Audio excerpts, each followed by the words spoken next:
This is Teacher Cristel and welcome to our class on Mathematics 3. For today's episode, we will discuss about dividing 2 to 3-digit whole numbers by 1-digit divisor with and without remainder. Let's start our discussion. Let's define first what is division. When we say division, it is a repeated subtraction of the same number and the inverse of multiplication.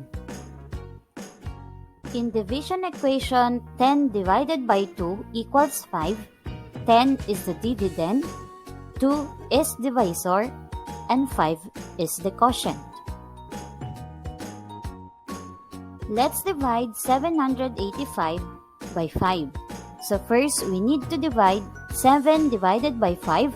We can get only 1. Then 1 times 5 is 5. So 7 minus 5 is 2. Bring down 8.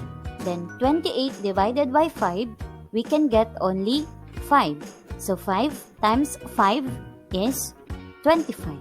28 less 25, we can get 3. Then bring down 5.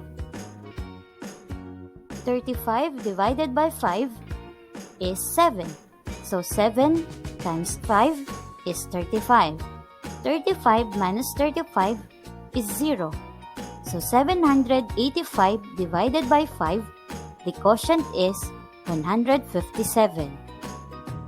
Another example is 58 divided by 2. So first, we need to divide 5 divided by 2. We can only get 2. Then 2 times 2 is 4. 5 minus 4 is 1. Then bring down 8. Then 18 divided by 2, we can get 9. Then 9 times 2 is 18. So 18 minus 18 is 0. So 58 divided by 2, the quotient is 29. We have 173 divided by 5. So 17 divided by 5 is 3.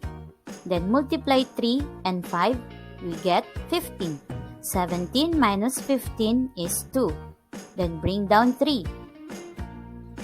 23 divided by 5, 4. Then 4 times 5 is 20. 23 less 20 is 3. So 3 divided by 5 cannot be. So 3 will be our remainder.